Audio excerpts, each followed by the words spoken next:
তো hello guys, welcome to my channel Russell explainer. তো আজকে স্ম্যাকডাউনের শুরুতে যেটা আমরা দেখলাম সেটা কেউ তো আমরা আশা করিনি। জানতাম যে স্ম্যাকডাউনে আজকে একটা বড়সড় ধামাকা হবে, কিন্তু সেই বড়সড় ধামাকাটা এইরকম হবে সেটা তো কেউই ভাবেনি। তো চলো শুরু করা যাক। প্রথমে আমরা কি দেখতে পেলাম? প্রথমে আমরা দেখতে পেলাম যেখানে ব্লাড লাইনের এন্ট্রি হয়, কিন্তু এখানে জেকব পার্টু ছিল না। তো যখন ব্লাড লাইনের এন্ট্রান্স হচ্ছিল, তো র্যাম্পের কাছেই আমরা দেখতে পাই যে ব্যাক স্টেজ থেকে কোডি রোডস, র্যান্ডি অর্টন আর কেভিন ওভেন্সের এন্ট্রি হয়ে গেছে এরিনাতে। আর তারা সঙ্গে সঙ্গে এসে ব্লাড লাইনের ওপর, র্যাম্পের ওপরেই অ্যাটাক করে দেয়। তো এখানে বলবো যে এখানে ফেস টিম যে আছে, কোরিডোরসের টিমকে বেশ ভালো আপার হ্যান্ড দেওয়া হয়েছে। এখানে তারাই বেশি ডমিনেট করেছে, পুরো ব্লাড লাইনকে মেরে একেবারে ধুনে দিয়েছে। আমরা দেখলাম কেভিন ওভেন্স একটা টেবিলের উপর শুয়ে সোয়ান্টন বমও মারলো জেফ হার্ডির। আর এখানে তারপরে দেখতে পেলাম যে ব্লাড লাইন তো পুরো এদিক ওদিক পড়ে আছে, আর রিংয়ের মধ্যে সবাই দাঁড়িয়ে আছে, মানে ফেস টিম দাঁড়িয়ে আছে। তারপর কী হয়েছে, নিক অলডিস আসে, নিক অলডিস সিকিউরিটির লোক নিয়ে আসে। নিক অলডিস কোরিডোরসের টিমকে থামানোর চেষ্টা করে, কিন্তু এরা তো মানতেই চায় না। শেষ পর্যন্ত কী হয়েছে, সিকিউরিটির লোকের ওপরেই এই কোরিডোরসের টিম অ্যাটাক করে দেয়। র্যান্ডি অর্টন এখানে আরকেও লাগায়, কেভিন ওভেন্স স্ট্যানার লাগায়, তারপরে কোরিডোরস এখানে তার ক্রস রোডসও লাগায়। তো নিক অলডিস বুঝে যায় যে সিকিউরিটির লোক দিয়ে তো এদেরকে এখান থেকে বের করানো যাবে না। অন্যান্য বারে বের করানো যায়, কিন্তু এবারে এরা বহুত রেগে গেছে, এদেরকে এখান থেকে সিকিউরিটির লোক দিয়ে বের করানো যাবে না। তো নিক অলডিস কী করে যে অন্য ব্যবস্থা করতে ব্যাক স্টেজে চলে যায়। আর এখানে আমরা এই তিনজনের একটা প্রোমো সেগমেন্ট দেখতে পাই। এরা প্রোমোতে এটাই বলে যে এই নতুন ব্লাড লাইনের বাড়বাড়ন্ত অনেক বেশি হয়ে গেছে। আমাদের এখানে র্যান্ডি অর্টন আছে, কেভিন ওভেন্স আছে, আমি ব্লাড লাইনের স্টোরি সেই রেসলম্যানিয়াতেই শেষ করে দিয়েছিলাম, কিন্তু এই নতুন একটা ফালতু থার্ড ক্লাস ব্লাড লাইনের উদয় হয়েছে, যেটা থামার নাম নিচ্ছে না। এখানে করিডোরস এই কথাটা বলছিল। আর র্যান্ডি অর্টন বলে যে এই ব্লাড লাইনের জন্যই আমাকে এত সময় ধরে ইনজর্ড থাকতে হয়েছে, কিন্তু সেই ব্লাড লাইন তো আলাদা ব্লাড লাইন ছিল, তাদেরকে একটু সম্মান করা যেত, কিন্তু এই যে ফালতু ব্লাড লাইনটা হয়েছে এদেরকে তো সহ্যই করা যায় না, এদেরকে পুরো গোড়া থেকে উপড়ে ফেলতে হবে। সোলো সিকোবার ব্লাড লাইনের কথা বলা হচ্ছে। তো আমরা একটা জিনিস জানতে পারলাম এই তিনজনের প্রোমো থেকে, এখানে কেভিন ওভেন্সও কিছু কথা বলে, তবে সেটা খুব একটা বেশি ইম্পর্টেন্ট নয়। মেন কথা হচ্ছে যে সবাই এই নতুন ব্লাড লাইনকে নিয়ে বিরক্ত হয়ে আছে, আর এদেরকেই এখান থেকে তুলে দিতে চাইছে। তো মেন কথা হচ্ছে যে আমরা একটা জিনিস দেখতে পাচ্ছি যে প্রত্যেকজন প্রোমোতে একটাই কথা বলছে যে আগের ব্লাড লাইন ভালো ছিল, মানে রোমানের ব্লাড লাইন খারাপ হওয়া সত্ত্বেও কিন্তু তাকে সম্মান দেওয়া হচ্ছে।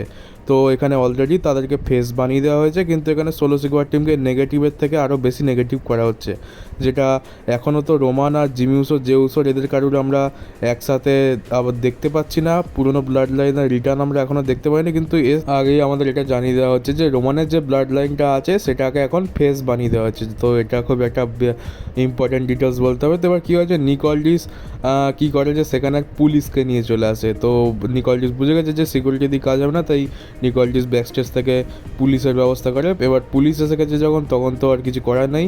কোডি রোডস, র্যান্ডি অর্টন আর কেভিন ওভেন্সকে পুলিশ এরিনা থেকে বাইরে নিয়ে চলে যায়। তো আজকে স্ম্যাকডাউনে আমরা এদের তিনজনকে আর দেখতে পাবো না। তো নিক অলডিসকে বলতে হবে খুবই ভালো কাজ করেছে। নিক অলডিস একেবারে নিরুপায় জেনারেল ম্যানেজার তো নয়, নিক অলডিসের কাছে সব কিছুর জন্য একটা ব্যবস্থা আছে, আর সেটা আমরা দেখতেও পেলাম। এরপর আমরা ওমেন্স ডিভিশন থেকে মানি ইন দ্য ব্যাংকের জন্য কোয়ালিফাইং ম্যাচ দেখতে পাই, Jade Cargill versus Candice LeRae versus Tiffany Stratton. এখানে রিং সাইডে ডিস্ট্র্যাক্ট করার জন্য নায়া জ্যাক্স আর বিয়াঙ্কা ব্লেয়ারও ছিল, কিন্তু এরা তো নিজেদের মধ্যেই ঝামেলা করতে ব্যস্ত ছিল। এবারে কী হয় যে ক্যান্ডিস লারের যে পার্টনার রয়েছে, ট্যাগ টিম পার্টনার ইন্ডি হার্টওয়েল চলে আসে সাহায্য করার জন্য। সে জেড কার্গিলের জন্য একটু প্রবলেম ক্রিয়েট করে, আর যার ফলে তার লাভ ওঠে টিফনি স্ট্র্যাটন, আর টিফনি স্ট্র্যাটন এই ম্যাচটা জিতে গেছে, আর সে চলে গেছে মানি ইন দ্য ব্যাংক ম্যাচে। এরপর আমরা মানি ইন দ্য ব্যাংকের জন্য আরেকটা কোয়ালিফাইং ম্যাচ দেখতে পাই, LA Knight versus Santos Escobar versus Logan Paul. আর এখানে লোগান পল তার সাথে একটা কোনো সেলিব্রিটিকে নিয়ে আসে, আমি তো চিনি না কে, তো আমি জানতাম যে সেলিব্রিটিটাকে নিয়ে এসে শুধুমাত্র ব্রাশ নাকাল দেওয়ার জন্যই। তো ম্যাচটা শুরু হয়, ম্যাচটা খুবই ভালো হয়, আর লোগান পল যেহেতু এই ম্যাচে ছিল, তো ম্যাচের রেসলিং কোয়ালিটি সত্যি খুবই দারুণ ছিল। আমি তো বলবো এটা রেসলিং ওয়াইজ খুবই ভালো ম্যাচ ছিল, তোমরা খুবই ভালোভাবে এনজয় করবে, আর এতে আমরা অনেক ভালো ভালো রেসলিং মুভও দেখতে পেয়েছি। তো লাস্টের দিকে কী হয় যে ওই সেলিব্রিটিটা লোগান পলকে ব্রাশ নাগাল দেওয়ার চেষ্টা করে, কিন্তু এখানে আরেকটা সেলিব্রিটি চলে আসে, জানি না কোত্থেকে এদের উদয় হচ্ছে। তো সেই সেলিব্রিটিটা এসে আর ওই লোগান পলের সেলিব্রিটিকে আটকে দেয়। তো এখানে ব্রাশ নাগাল তো আর দিতে পারে না, আর এখানে কী করে যে পিন ফলের একটা সিকোয়েন্স চলে, আর এখানে এলএ নাইট লোগান পলকে পিন করে মানে রোল করে পিন করেছে, তো পিন করে জিতে গেছে। আর এখন এলএ নাইটকে আমরা দেখতে পাবো মানি ইন দ্য ব্যাংকের কোয়ালিফাইং ম্যাচেসে।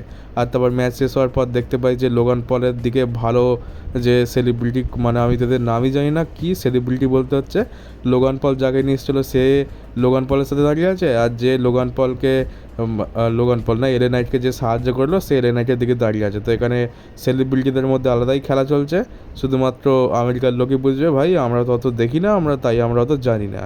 এরপর আমরা money in the bank qualifying match দেখতে পাই উমেন্স ডিভিশন থেকে। এখানে কী ছিল যে ইন্ডি হার্টওয়েল আর নিয়মিও ছিল ম্যাচের মধ্যে।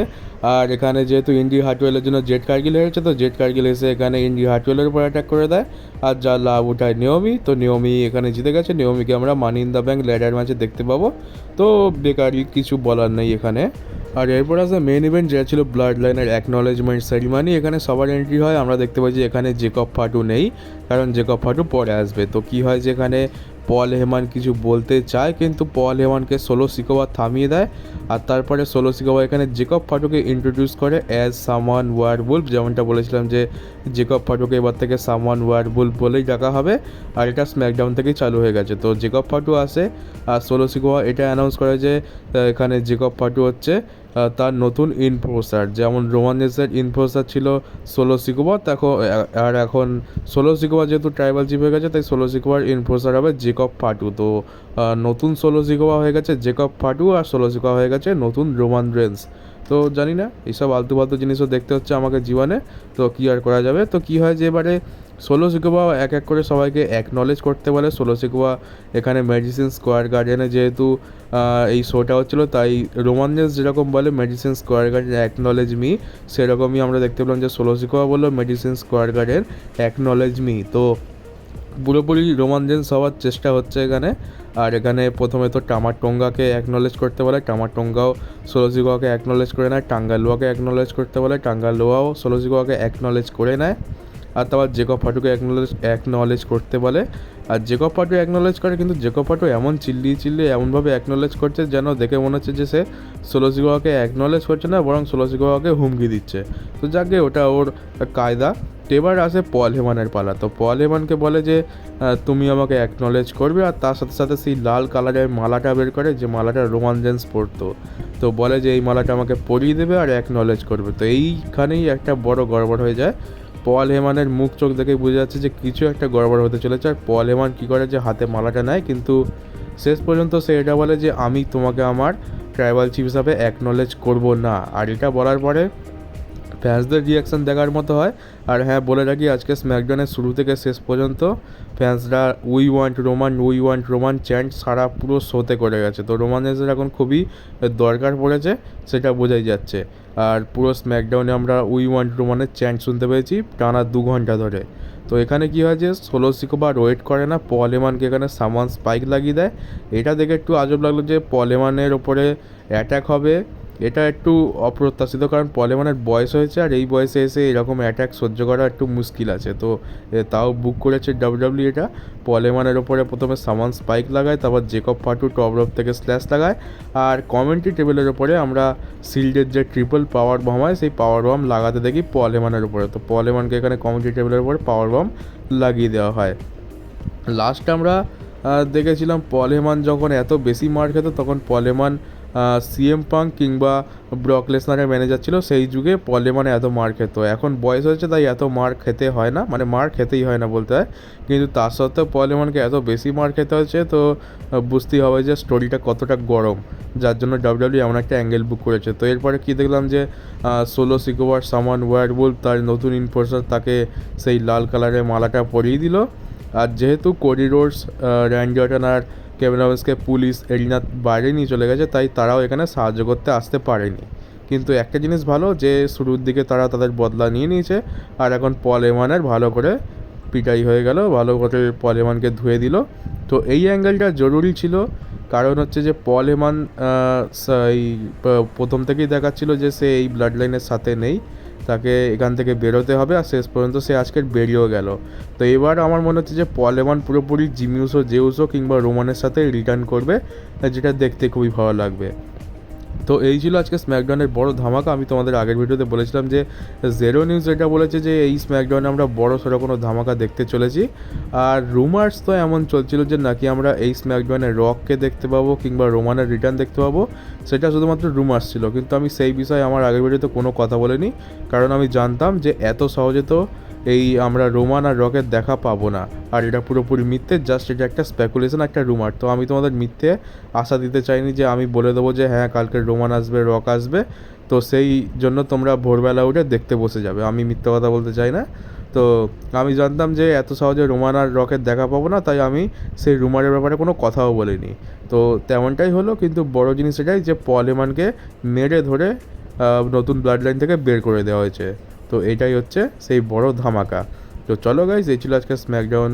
কেমন লাগলো তোমাদের কমেন্ট বক্সে জানিও, আর আমার রিভিউ ভিডিওটা কেমন লাগলো সেটা কমেন্ট বক্সে জানাতে পারো। আর নতুন হয়ে থাকলে চ্যানেলটাকে সাবস্ক্রাইব করে নোটিফিকেশন বেলটাকে অবশ্যই অন করে দিও, আর পারলে ভিডিওটাকে একটু শেয়ারও করে দিও। তো চলো গাইজ, দেখা হচ্ছে তোমাদের সাথে আমার নতুন WWE নিউজ ভিডিওতে।